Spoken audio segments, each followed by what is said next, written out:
بسم اللہ الرحمن الرحیم۔ السلام علیکم۔ میری ویڈیو کا آج کا موضوع ہے رسول اللہ صلی اللہ علیہ وآلہ وسلم کے سردی سے متعلق عظیم معجزات۔ حضرت بلال رضی اللہ تعالی عنہ کہتے ہیں، میں گواہی دیتا ہوں کہ سردی ایسی دور ہوئی کہ میں نے دیکھا کہ لوگ صبح کے وقت گرمی کی وجہ سے پنکھا جل رہے تھے۔ ویڈیو شروع کرنے سے پہلے آپ سب سے ایک ریکویسٹ ہے کہ اگر آپ میرے چینل پہ پہلی دفعہ آئے ہیں تو میرے چینل کو سبسکرائب کر دیں اور بیل نوٹیفیکیشن کو آل پہ کر دیں تاکہ میری ہر آنے والی نیو ویڈیو کا نوٹیفیکیشن آپ کو مل سکے۔ ویڈیو کو آخر تک لازمی دیکھیے گا۔ حضرت سیدنا جابر فرماتے ہیں کہ مجھے حضرت بلال رضی اللہ تعالی عنہ نے بتایا کہ میں نے ایک سخت سرد رات میں فجر کی اذان کہی لیکن مسجد میں کوئی نہ آیا۔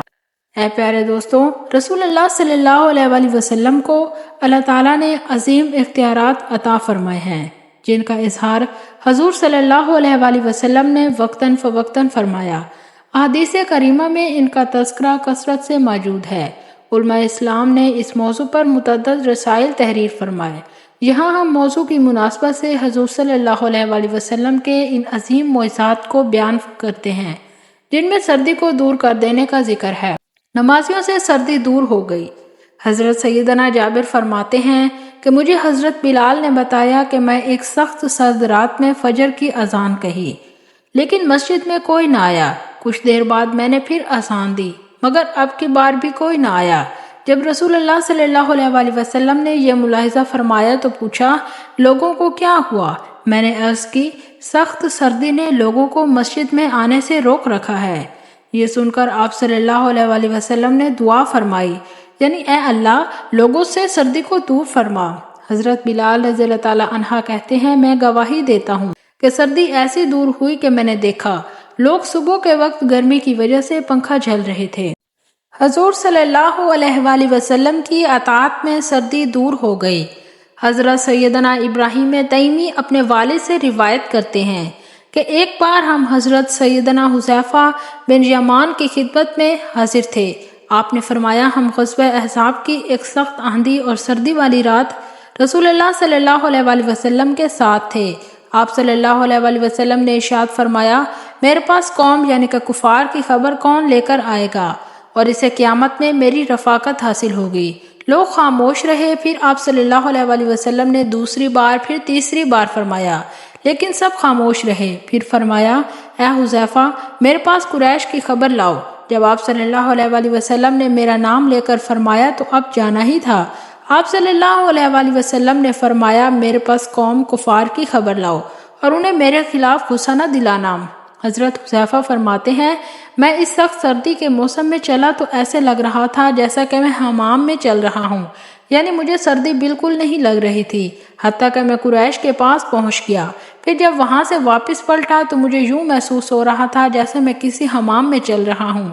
رسول اللہ صلی اللہ علیہ وآلہ وسلم کی بارگاہ میں حاضر ہوا اور ان کے حالات کی خبر دی۔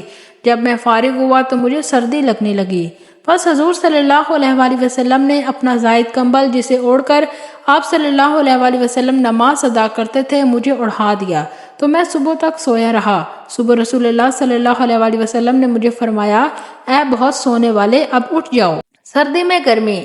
عبد الرحمن بن ابو لیلہ بیان کرتے ہیں، حضرت ابو لیلہ رات کو حضرت علی کے ساتھ بیٹھ کر باتیں کیا کرتے تھے۔ حضرت علی گرمی میں سردی کا اور سردی میں گرمی کا لباس پہنا کرتے تھے۔ انہوں نے اس بارے میں حضرت علی سے سوال کیا تو آپ نے فرمایا، جنگ خیبر کے دن حضور صلی اللہ علیہ وآلہ وسلم نے میرے پاس پیغام بھجوایا۔ مجھے آشوب چشم تھا۔ میں نے بارگاہ رسالت میں حاضر ہو کر عرض کیا، یا رسول اللہ صلی اللہ علیہ وآلہ وسلم مجھے آشوب چشم ہے۔ حضور صلی اللہ علیہ وآلہ وسلم نے میری آنکھوں میں اپنا لعاب ڈالا، پھر دعا کی، اے اللہ علی سے سردی اور گرمی دور کر دے۔ حضرت علی نے فرمایا، اس دن کے بعد سے مجھے نہ سردی لگتی ہے اور نہ ہی گرمی۔ اللہ پاک ہمیں اپنے پیارے رسول صلی اللہ علیہ وآلہ وسلم کی سچی محبت نصیب فرمائے۔ یقین مانیے رسول اللہ صلی اللہ علیہ وآلہ وسلم نے اللہ پاک کی عطا سے جس طرح بطور معجزہ لوگوں سے سردی کی شدت کو دور کر دیا، اگر ہم رسول اللہ صلی اللہ علیہ وآلہ وسلم سے اطاعت و فرما برداری کا تعلق مضبوط کر لیں گے تو ہم اللہ پاک کی رحمت سے حضور صلی اللہ علیہ وآلہ وسلم کی ایسی نظر کرم ہوگی کہ ہم سے ہمارے گناہوں کی عادت کو بھی دور ہو جائے گی۔ جیسا کہ مسند امام احمد کی اس روایت میں ہے، حضرت ابو امامہ رضی اللہ تعالی عنہ سے مروی ہے کہ ایک نوجوان نبی کریم صلی اللہ علیہ وآلہ وسلم کی خدمت میں حاضر ہوا اور عرض کیا، یا رسول اللہ صلی اللہ علیہ وآلہ وسلم، مجھے زنا کرنے کی اجازت دے دیجیے۔ لوگ اس کی طرف متوجہ ہو کر اسے ڈانٹنے لگے اور اسے پیچھے ہٹانے لگے، لیکن نبی پاک صلی اللہ علیہ وآلہ وسلم نے اسے فرمایا، میرے قریب آ جاؤ۔ وہ نبی کریم صلی اللہ علیہ وآلہ وسلم کے قریب جا کر بیٹھ گیا۔ نبی پاک صلی اللہ علیہ وآلہ وسلم نے اس سے پوچھا، کیا تم اپنی والدہ کے حق میں بدکاری کو پسند کرو گے؟ اس نے کہا، اللہ کی قسم کبھی نہیں، میں آپ پر قربان جاؤں۔ نبی کریم صلی اللہ علیہ وآلہ وسلم نے فرمایا، لوگ بھی اسے اپنی ماں کے لیے پسند نہیں کرتے۔ پھر آپ نے اس سے اس کی بہن، بیٹی، پھوپھی، خالہ کے بارے میں پوچھا۔ اس نے ہر بار یہی کہا کہ اللہ کی قسم کبھی نہیں، میں آپ پر قربان جاؤں۔ پھر نبی اکرم صلی اللہ علیہ وآلہ وسلم نے اپنے دست مبارک اس کے جسم پر رکھا اور دعا کی کہ اے اللہ، اس کے گناہ معاف فرما، اس کے دل کو پاک فرما اور اس کی شرمگاہ کی حفاظت فرما۔ راوی کہتے ہیں کہ اس کے بعد اس نوجوان نے کبھی بھی کسی گناہ کی طرف توجہ بھی نہیں کی۔ اگر آپ کو میری ویڈیو اچھی لگی ہے تو آپ میرے چینل کو سبسکرائب کر دیں اور میری ویڈیو کو لائک کر دیں۔ بہت جلد ایک نئی ویڈیو کے ساتھ حاضر ہوں گی، تب تک کے لیے اللہ حافظ۔